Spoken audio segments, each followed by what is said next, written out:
საჯარო მოხელეებზე ერთჯერადად გაცემული პრემია მის ხელფასზე მაღალი აღარ იქნება. საჯარო დაწესებულებაში დასაქმებული პირი პრემიას კვარტალში მხოლოდ ერთხელ, შესაბამისი დასაბუთების შემთხვევაში მიიღებს. ხელმძღვანელი პირი კი საკუთარ თავს პრემიას ვეღარ გამოუწერს. მთავრობის ადმინისტრაციაში ჟურნალისტებს საჯარო სამსახურში პრემიის გაცემის წესის პროექტი წარუდგინეს. ადმინისტრაციის უფროსის მოადგილის განმარტებით ბოლო პერიოდში სახელმწიფო მოხელეებისა და მაღალი თანამდებობის პირების მიერ დიდი ოდენობით მიღებულ პრემიებთან დაკავშირებით საზოგადოებაში სამართლიანი გულისწყრომა გაჩნდა. ნინო კობახიძის თქმით, პრემიერის დავალებით მთავრობის ადმინისტრაცია და საჯარო სამსახურის ბიურო პრემიების რეგულირების წესზე ერთობლივად მუშაობენ. აღნიშნული დოკუმენტი 26 ივნისს მინისტრთა კაბინეტს დასამტკიცებლად წარედგინება. საჯარო სამსახურში პრემიების გაცემის წესი აღარ იქნება დამოკიდებული თანამდებობის პირების მხოლოდ მორალურ გადაწყვეტილებაზე. ერთხელ და სამუდამოდ მოექცევა სამართლებრივ ჩარჩოებში და გამორიცხული იქნება ნებისმიერი თვითნებობა თანამდებობის პირის მხრიდან. მინდა გითხრათ, რომ დღეისათვის უკვე დადგენილია პრემიის ზღვრული ოდენობა, რომლის ზემოთაც დაუშვებელი იქნება პრემიის გაცემა. განსაზღვრულია პრემიის გაცემის პერიოდულობა, ანუ ის თუ რა სიხშირით შეიძლება პრემიის გაცემა და ასევე შევიწროებულია იმ პირთა წრე, ანუ ის ხალხი, ვისაც ექნება უფლებამოსილება პრემიების გაცემის. ეს გახლავთ მნიშვნელოვანი სიახლე, ეს არის ერთგვარი შეზღუდვა, რომელიც უგრძალავს ხელმძღვანელ პირს საკუთარ თავს გამოუწეროს პრემია. ამერიდან ვეღარავინ შეძლებს ამ უსამართლო წესით ბიუჯეტის ხარჯვას. სიახლეს წარმოადგენს საჯარო სამსახურში ხელმძღვანელი პირების შეზღუდვა ვერ მიიღონ გადაწყვეტილება საკუთარ თავზე პრემიის გამოწერის თაობაზე. კერძოდ, საჯარო დაწესებულებაში დასაქმებულ პირზე პრემიის გაცემის საკითხს წყვეტს მისი უშუალო ხელმძღვანელის დასაბუთებული წარდგინების შემთხვევაში დაწესებულების ხელმძღვანელი. საჯარო დაწესებულების ხელმძღვანელის მოადგილეებზე, ასევე სტრუქტურული ქვედანაყოფის ხელმძღვანელებზე პრემიის გაცემა შესაძლებელი იქნება შესაბამისი დასაბუთებით დაწესებულების ხელმძღვანელის გადაწყვეტილებით. იმ საჯარო სამართლის იურიდიული პირის ხელმძღვანელზე, რომელიც კონკრეტული სამინისტროს დაქვემდებარებაშია, პრემიის გაცემის საკითხს წყვეტს შესაბამისი მინისტრი, ხოლო იმ საჯარო დაწესებულების ხელმძღვანელზე, რომელთაც არ ჰყავთ ზემდგომი ორგანო, ანუ არ იმყოფებიან არც ერთი სამინისტროს დაქვემდებარებაში, პრემიის გაცემის შესახებ გადაწყვეტილებას მიიღებს საქართველოს პრემიერ-მინისტრი. საქართველოს პრემიერ-მინისტრი მიიღებს ასევე გადაწყვეტილებას მთავრობის წევრების შესაძლო პრემიების შესახებაც. ამასთან, მნიშვნელოვანი სიახლეა, რომ საჯარო დაწესებულებაში დასაქმებულ პირზე ერთჯერადად გაცემული პრემიის ოდენობა არ უნდა აღემატებოდეს დასაქმებული პირის თანამდებობრივ სარგოს. ამავე დროს საჯარო დაწესებულებაში დასაქმებულ პირზე პრემია შეიძლება გაიცეს კვარტალში მხოლოდ ერთხელ, რა თქმა უნდა, შესაბამისი დასაბუთებით.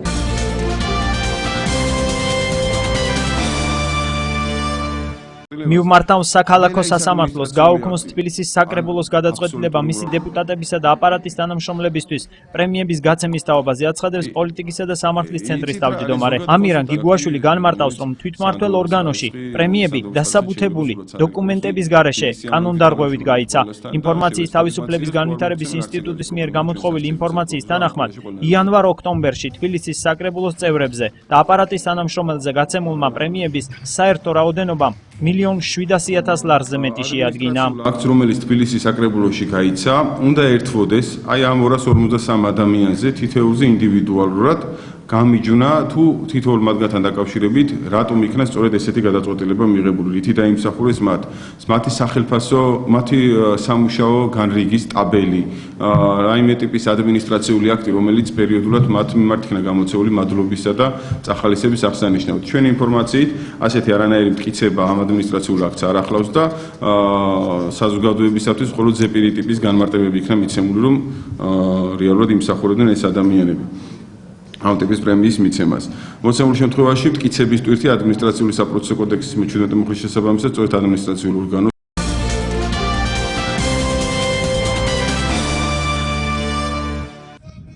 სახელმწიფო დაცვის სპეციალური სამსახურის საერთაშორისო სტანდარტებს აკმაყოფილებს. 20 წლის განმავლობაში ეს სამსახური ისეთ სტრუქტურად ჩამოყალიბდა, რომელიც მუშაობს გამართულად. ყავს პროფესიონალი, მაღალ დონეზე მომზადებული კადრები. ეს განცხადება ირაკლი ღარიბაშვილმა სახელმწიფო დაცვის 20 წლის თავისადმი მიწვრილ ღონისძიებაზე სიტყვით გამოსვლისას გააკეთა. მისი თქმით, აღნიშნული სამსახურის თანამშრომლები ჩვენი ქვეყნის სტრატეგიული მნიშვნელობის ობიექტებსა და უმაღლესი თანამდებობის პირებს იცავენ, რაც საქართველოს უსაფრთხოების უზრუნველ საყოფად განსაკუთრებულად მნიშვნელოვანია. თქვენ ძალიან მნიშვნელოვან და უაღრესად საპატიო საქმეს ემსახურებით. თქვენ გახართ ხალხის და ქვეყნის სამსახურში. და ერთგულებით, საქმის ოდნით და დიდი პასუხისმგებლობით ასრულებთ დაგისრებულ მოვალეობას. თქვენ იცავთ ჩვენი ქვეყნის უმაღლეს თანამდებობის პირებს და ჩვენი ქვეყნის სტრატეგიული მნიშვნელობის ობიექტებს. ეს ვალდებულება განსაკუთრებულად მნიშვნელოვანია ჩვენი ქვეყნის უსაფრთხოების უზრუნველსაყოფად. ეს არის საქმე, რომელსაც სჭირდება მაღალი პროფესიონალიზმი. და მინდა გითხრათ, რომ ჩვენ ვამაყობთ თქვენი პროფესიონალიზმი. ამ 20 წლის განმავლობაში სამართლის დაცვის სპეციალური სამსახური ჩამოყალიბდა ისეთ სტრუქტურად, რომელიც მუშაობს გამართულად, ყავს პროფესიონალი, მაღალ დონეზე მოზიდებული კადრები და აკმაყოფილებს ყველა საერთაშორისო სტანდარტს. სახელმწიფო დაცვის სპეციალური სამსახურის თანამშრომლების პროფესიონალიზმს და მომზადების დონეს. სათანადო დაფასებენ საერთაშორისო მასშტაბითაც და ეს მართლაც საამაყო ჩვენთვის. დღეს დღევანდელებმა საზეიმო დადასტურებიცი ჩვენი ქვეყნის წინაშე. მე მინდა თქვენ მოგილოცოთ განსაკუთრებულად ეს დღე. მე ვარ დარწმუნებული, რომ ეს დღე მართლაც თქვენს ცხოვრებაში იქნება მნიშვნელოვანი თარიღი. ამომაც შეიძლება ითქვას, რომ სახელმწიფო დაცვის სპეციალური სამსახური ჩამოყალიბდა სტრუქტურულად გამართულ, პროფესიულად მაღალი დონის მომზადებულ სახელმწიფო უწყებად, რომელიც აკმაყოფილებს თანამედროვე დასავლურ სტანდარტებს. მინდა ხაზი გაუსვა ჩვენი თითოეული თანამშრომლის სწრაფას სიახლის დანერგისადმი, განსაკუთრებული ყურადღება ექცევა თანამშრომელთა სოციალური პირობების გაუმჯობესებას და კერძოდ მივიღეთ გადაწყვეტილება სამსახურის მრავალშვილიანი მშობლების ყოველდღიურად დაენიშნოს ფულადი დანამატი. ჩვენი საზეიმო განწყობებს იზიარებენ ჩვენი უცხოელი კოლეგები. კიდევ ერთხელ მინდა მადლობა მოვახსენო მობრძანებისთვის. მინდა კიდევ ერთხელ მიმართო სამსახურის პირად შემადგენლობას და მოგილოცოთ დღევანდელი დღე. დღეს ჩვენ სამსახურს შეუსრულდა 20 წლის იუბილე. დღეს ჩვენ მივიღეთ ფიცი, წვევანდებლებმა მივიღეთ ფიცი, რომლის შემდეგაც უკვე გავდივართ ობიექტებზე და ღირსეულად შევასრულებთ ჩვენს მოვალეობებს.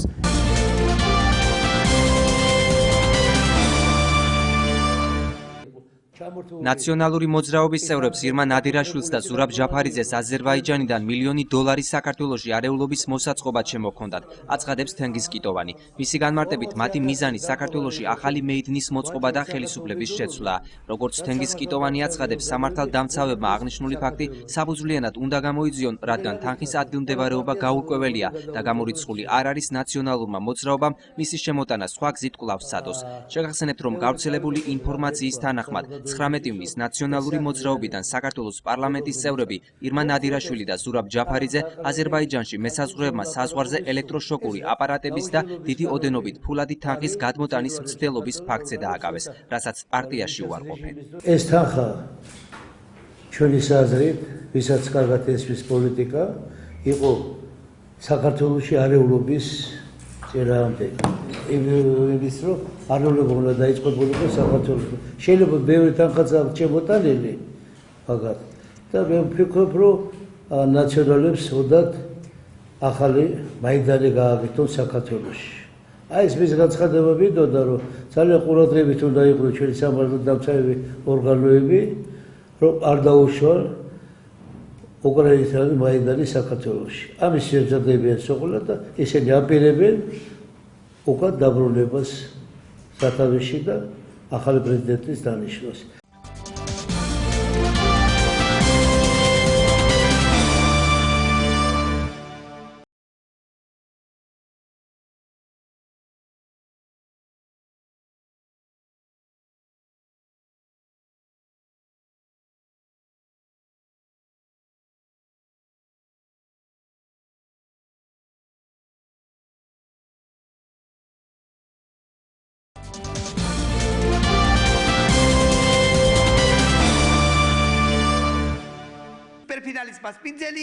შესანიშნავი შვიდეულის 2013-2014 წლის სეზონი დამთავრდა. პროექტი, რომელიც იმ ბავშვებისთვისაა განკუთვნილი, ვინც სწავლობს, ვისაც სურს ისწავლოს, შეიძინოს გამოცდილება და გამოსცადოს საკუთარი თავი, წლებია ტელეკომპანია იმერვიზიის ეთერში ყოველ შაბათ-კვირას გადაიცემა. შესანიშნავი შვიდეული 2 მუნიციპალიტეტში, ჭიათურასა და საჩხერეში ხორციელდება. ჩვენ დავაფიქრეთ ნიუტონი და ვაშლი. ნიუტონი და ვაშლი. რა კავშირი აქვს ნიუტონს ამ ვაშლს?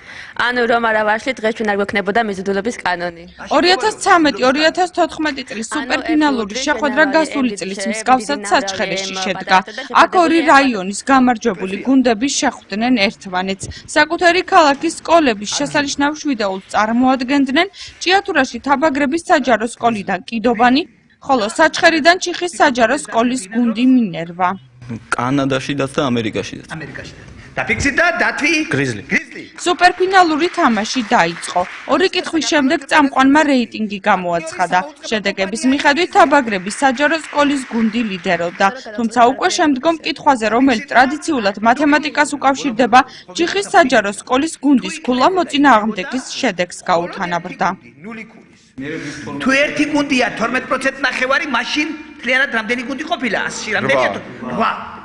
თამაში მეტად საინტერესო და დაძაბულად მიმდინარეობდა. საკუთარ გუნდს ჩიხის საჯარო სკოლის დირექტორი ნინო გოშაძე და თაბაგრების საჯარო სკოლის პედაგოგები ქეთევან თაბაგარი და თამარ კენჭოშვილი გულშემატკივრობდნენ. აუდიტორიაში იყვნენ საჩხერის საგანმანათლებლო რესურს ცენტრის ხელმძღვანელი და საჩხერის საკრებულოს წარმომადგენლები. ჭიათურის მუნიციპალიტეტის საკრებულოს თავმჯდომარე იასონ ჭუმბურიძე.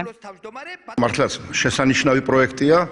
რადგანაც ბავშვებს ცოდნის წყურვილს უღვიძებს, ცოდნა კიდე ისეთი რამეა, რომ წიგნის გარეშე ეს არ არსებობს, ბავშვებს უბიძგებს წიგნის წიგნთან ურთიერთობას და რაც უნდა ჭკვიანები იყვნენ, თუ ჭკუა არ აქვთ, ცოდნა არ აქვთ, თავისთავად არ გამოადგებათ ის ჭკუა უხმარს არ ზბრივთ თუ ჭკუა ცოდნით მოიხმარებს. რაც შეეხება დღევანდელ სიტუაციას, დღეს ის შემთხვევა, როცა გამარჯვებული გვყავს, მაგრამ დამარცხებული არ გვყავს. თამაში შეაფასეს მაყურებლებმაც. პროექტს ქვია შესანიშნავი შვიდეული და მართლაც შესანიშნავი პროექტი არის. მე მოხარული ვარ, რომ არსებობს ეს პროექტი და მისი არსებობის მანძილზე ჩიხის სკოლა ყოველთვის მონაწილეობდა ამ პროექტში. ერთჯერ უკვე ჩვენ ვფლობდით გარდამავალ პრიზს, იყო ჩვენთან სპილო და მოხარული ვარ, რა თქმა უნდა, რომ მეორედ დაიდებს ბინას ჩვენს სკოლაში წითელი სპილო. ვულოცავ ყველას, რომ ესეთი კარგად შედგა ეს პროექტი. ჩიხის გუნდს მინდა მიულოცო ეს გამარჯვება და უნდა უთხრა, რომ ნამდვილად ღირსეულად გაიმარჯვეს. მინდა უთხრა ასევე თაბაგრების ჯგუფსაც, რომ საკმაოდ კარგი მეტოქეები იყვნენ და ღირსეულ დამარცხებასაც ძალიან დიდი პლუსი აქვს და ყველას მინდა მადლობა უთხრა ესეთი კარგი ღონისძიების ორგანიზებისათვის. კომუნიკაცია ამ ორ მეზობელ და ახლო რაიონს შორის ამ პროექტის საშუალებითაც ვითარდება, ღრმავდება და ამას მივესალმებით, რა თქმა უნდა. მეორე დადებითი არის ის, რომ ბავშვები მობილიზებულები მოტივაციის განვითარებას ყველანაირად უწყობთ ხელს თქვენი პროექტის საშუალებით. დღევანდელი თამაშის გამარჯვებული ჩიხის საჯარო სკოლის გუნდი მინერვა. გამარჯვებულებს ტელეკომპანია იმერვიზიამ გარდამავალი პრიზი წითელი სპილო გადასცა. რაც დაარსდა ეს პროექტი, ყოველთვის მონაწილეობდი და რა თქმა უნდა დიდი სურვილი მქონდა გამარჯვების და აი ძალიან დიდი ემოცია არის დღეს ამ თამაშში გამარჯვება. შესანიშნავი თამაში იყო, ძლიერი მეტოქე და მადლობა ამ თამაშის ორგანიზატორებს. დღევანდელი თამაში იყო მართლა გამორჩეული, იმიტომ რომ მოწინააღმდეგე იყო შესაფერისი.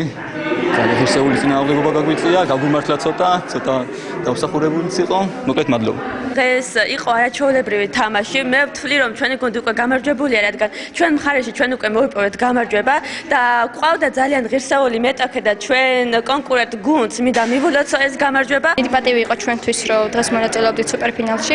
ჩვენ გვგრძნობდით იმას, რომ ახლა ჩვენს უკან არა მხოლოდ ჩვენი სკოლა, არამედ მთელი ჩვენი ქალაქი იდგა და ეს ჩვენთვის დიდი პასუხისმგებლობა იყო. რა თქმა უნდა, პირველ რიგში მივულოცავ გამარჯვებულ ჩიხის საჯარო სკოლის გუნდს და რა თქმა უნდა, მცირე წუხარებას გამოვთქვავ იმ რამდენიმე წამის გამო, რომელიც დაგვაკლდა გამარჯვებამდე, თუმცა ამ გუნდს და მის ყველა მონაწილეს ვთქვათ, წარმატებები მთლიან ცხოვრებაში. შესანიშნავმა შვიდეულმა წელს მე-6 სეზონი დახურა. მე-6 წელია უკვე, რაც ეს პროექტი მიმდინარეობს და მიმდინარეობს ჭიათურაში და საჩხერეში, ჭიათურისა და საჩხერის მუნიციპალიტეტების მხარდაჭერით.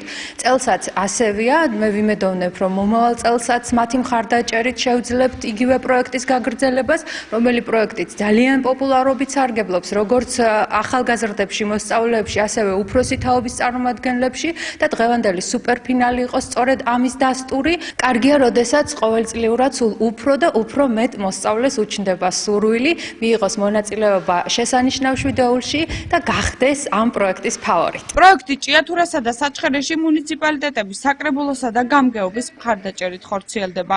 პროექტის მხარდამჭერები არიან ჭიათურას საჩხერის ეპარქია, ჭიათურისა და საჩხერის საგანმანათლებლო რესურს ცენტრი, ხოლო მისი პარტნიორია ტელეკომპანია იმერვიზია. წინ მომავალი სეზონია. ჭიათურისა და საჩხერის საჯარო სკოლის გუნდებს კვლავ შეეძლებათ ჩაერთონ ინტელექტუალურ თამაშში. გააღრმავონ საკუთარი ცოდნა და გამოსცადონ შესაძლებლობები.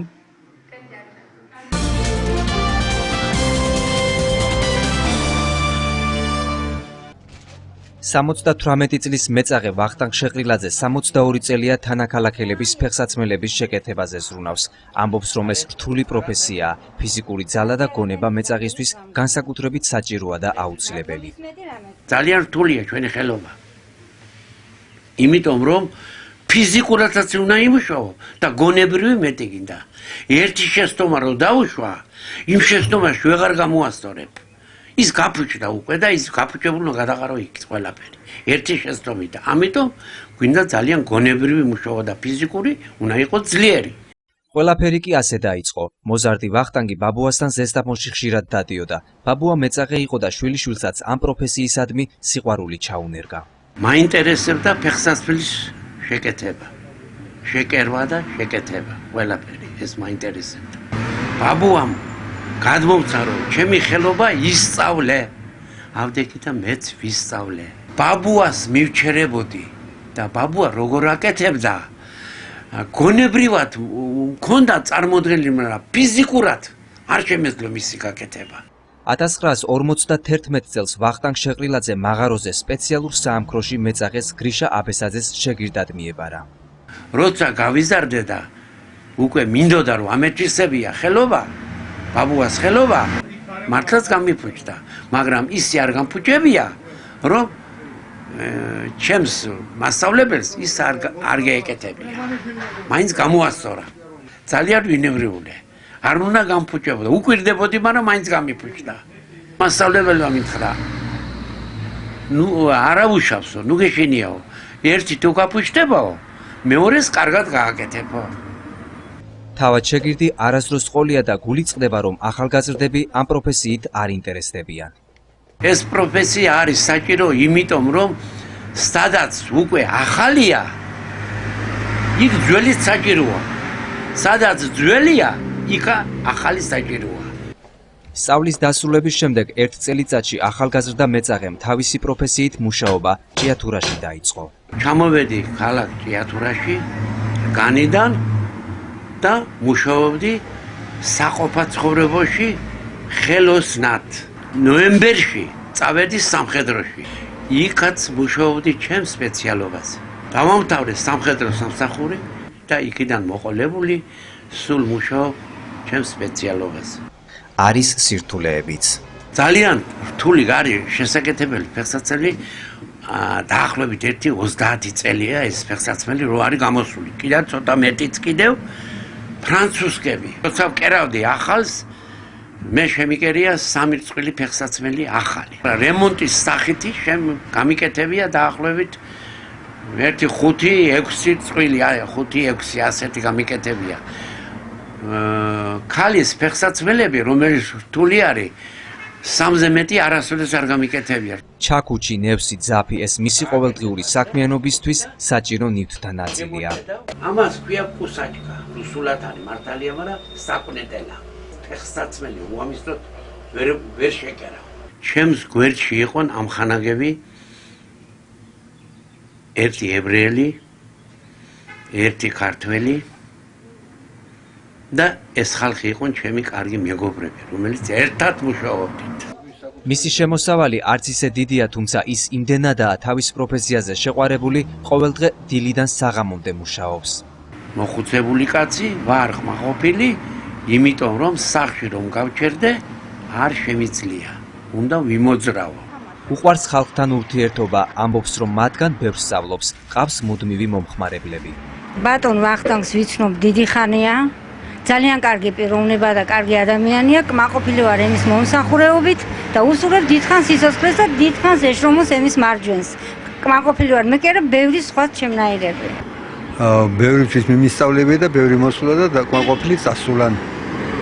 ნუ კარგად გავუკეთებდი, კარგად აკეთებ, გულიანად აკეთებ და არის გულიანი კაცი. თვითონ კლიენტიც რომ მოდის, მე კლიენტიდან ბევრ რამებს ვსწავლობ. მარტო მე კი ჩემზე კი არ არის დამოკიდებული, მაგრამ ის რომ მიგითითებს და შენ გაუკეთებ იმას ისე, როგორც თვითონ მოსწონს იმას, მე იქიდან უკვე ვისწავლე ის კიდევ. და სულ ვსწავლობ, შეიძლება სულ ვისწავლი სანამ ვიცოცხლებ. პროფესიაზე შეყვარებული ვახტანგ შეყრილაძე თავისი საქმიანობის გაგრძელებას სიცოცხლის ბოლომდე აპირებს.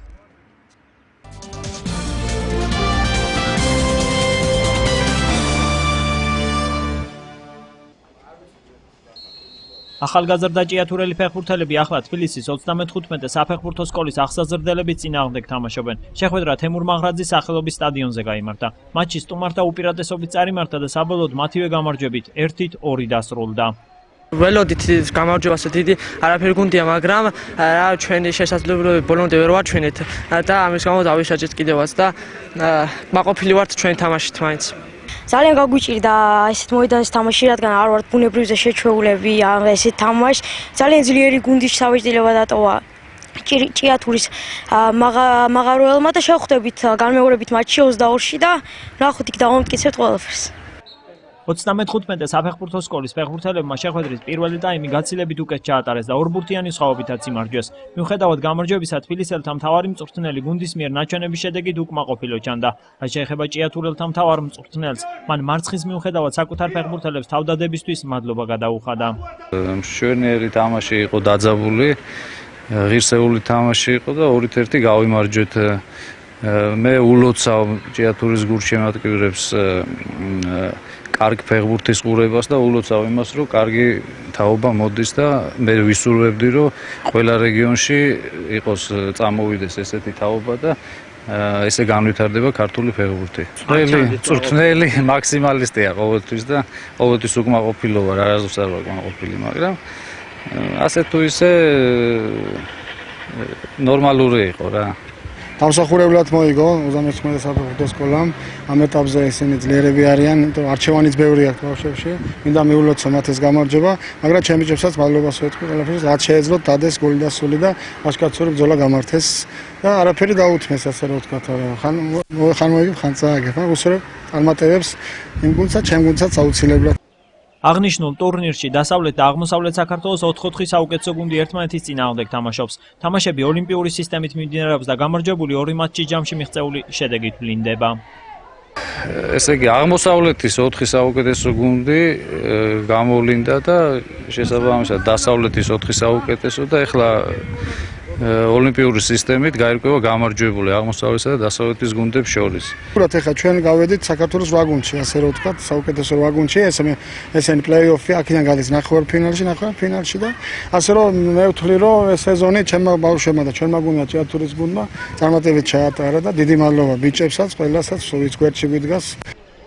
გუნდების განმეორებითი შეხვედრა გუშინ თბილისში გაიმართა. პირველი შეხვედრის მსგავსად გამარჯვება მეორე მატჩის თბილისელ ფეხბურთელებს დარჩათ. საბოლოოდ ჭიათურელი ახალგაზრდები 2 მატჩის ჯამში დამარცხდნენ და ტურნირს გამოეთიშენ.